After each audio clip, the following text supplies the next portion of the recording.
Hey there everyone, welcome back to KGT Kids. We are talking about something that is so very important not only to us at KGT, but to everyone in the world. It's something that's pretty big. Actually, it's huge, it's enormous, it's incredible. It's the big picture, God's rescue plan. Have you ever wanted something really badly? I mean, you wanted something so much it was all you could think about? In just 6 short weeks, it's going to be Christmas Day. And it's around this time that we start to see Christmas movies popping up on TV. I've seen several Christmas movies or Christmas episodes of TV programs with roughly the same story.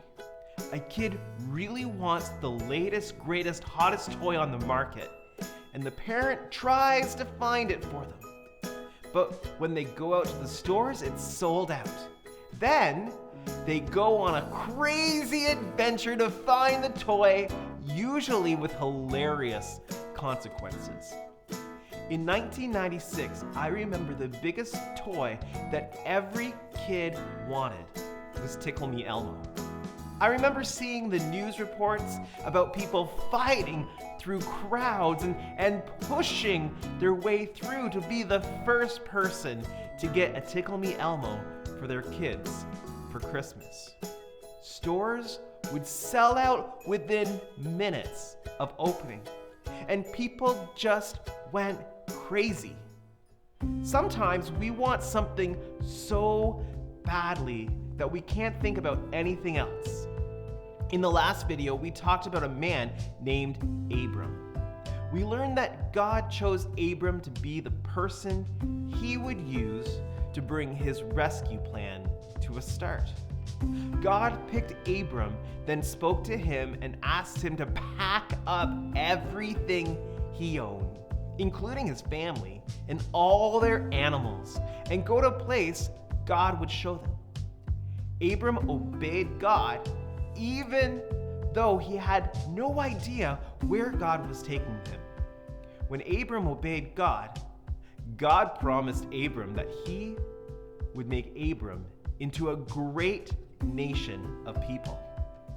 There was just one problem with the promise God made. Abram and Sarai, his wife, didn't have any kids. The Bible tells us that Sarai couldn't get pregnant. And so for years, Abram and Sarai wanted kids, but couldn't have any. And if God was going to make Abram into a great nation of people, he'd have to have kids. In spite of this little glitch in the plan, Abram trusted God. So they packed up everything they had and went on their journey until they got to the place God showed them. They settled there and set up their camp. A little time after, there was a famine in the land. Now, a famine is when there's no rain for a very long time and farmers' crops just don't grow. There's no water for the cows and the sheep and the goats, and food becomes hard to find. Abram and Sarai decided that they should go to Egypt to live there until the famine in the land was over. Now, just imagine for a moment that God has told you to leave your home you've spent your life in and go somewhere new with the promise that he would make you into a great nation, just to find out that soon after you get there, you had to move again because there was no food. But even then, Abram trusted God and trusted that he would make good on his promise. Once the famine was over, Abram, his wife Sarai, his nephew Lot, and all their workers and animals returned to the land that God had told them to go to.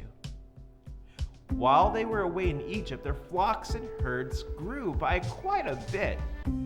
In those days, a person's wealth really was determined not by how much money they had in their wallet, but how many cows and sheep and other animals they had. Now, can you imagine going to the store and paying with a sheep? But that's how the economy of the day worked. So, because Abram and Lot had grown their flocks and herds so much, there were too many animals for them to be able to continue living together. So one day, Abram called his nephew Lot over to have a talk and told him that they needed to separate and asked Lot to choose where he wanted to go. Lot looked around at all the land and chose the valley that was well watered and looked good for his animals. Lot took his animals and they went their own ways. Now, a long time passed, and one day God appeared to Abram again. Once again, God promised to make Abram into a great nation. And on that day, God changed Abram's name to something we're a little bit more familiar with, Abraham. We can read what God said in Genesis 17, verses 1 to 8. When Abram was 99 years old, the Lord appeared to him and said, I am God Almighty. Walk before me faithfully and be blameless. Then I will make my covenant between me and you and will greatly increase your numbers. Abram fell face down, and God said to him, As for me, this is my covenant with you. You will be the father of many nations. No longer will you be called Abram. Your name will be Abraham. For I have made you a father of many nations. I will make you very fruitful. I will make nations of you, and kings will come from you.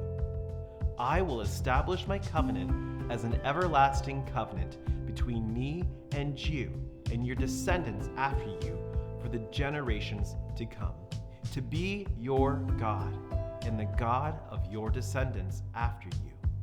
The whole land of Canaan, where you now reside as a foreigner, I will give as an everlasting possession to you and your descendants after you, and I will be their God. Wow, 99 years old, and God was still promising that he would have a son and would be the father of a great nation. That could be really hard for us to understand and believe, but Abraham believed God. Now, that's not to say that Abraham did everything right exactly the way that God wanted him to do it all the way along on his journey. In fact, Abraham made some pretty big mistakes. But in the end, he believed God and followed what God wanted him to do. And at 100 years old, Abraham and his wife Sarai, whose name God changed to Sarah, had a son and named him Isaac.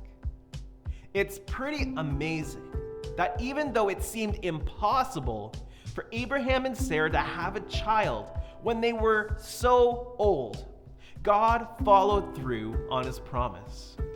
That brings me to our bottom line this week, which says this: God always fulfills his promises. Do you remember our memory verse from the last video? Okay, I know it's been a couple weeks, so I'm not surprised if you don't remember what it was. So let's take a moment to review. In a couple weeks, I'm going to ask you to try to say the verse without looking at the screen.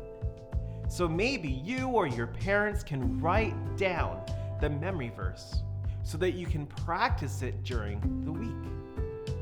Our memory verse is found in Proverbs chapter 3, verses 5 to 6, and says this: Trust in the Lord with all your heart, and lean not on your own understanding.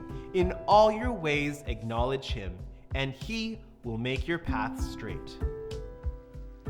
What do you think this verse means? Well, first it tells us that it's better to trust God than it is to trust your own understanding of what you think is right and wrong. It's always better to listen to what God tells us, whether that's by reading our Bible or listening to your parents or learning from a Sunday school teacher or pastor. Sometimes, if we just do what we think is right without listening to what God says, we can find ourselves in trouble. Then the verse tells us that when we do that, when we listen to God and follow what He says is best, that our path will be straight. That means that instead of wandering and getting lost in life, we will be able to live a life that is good and that honors God. We've learned today how God made a promise to Abraham and how God was good to give Abraham exactly what he promised: a son through whom a whole nation of people would be born. That's pretty awesome. It's a pretty awesome promise. And this is the first step towards the big picture of God's rescue plan. But it's not the end of the story, not by a long shot. In fact, we're really only getting started. There's a lot of stories, people, events, and miracles that still have to happen before we see the final steps in God's rescue plan. And we're going to keep learning about all of them. I'll see you again next time. Bye.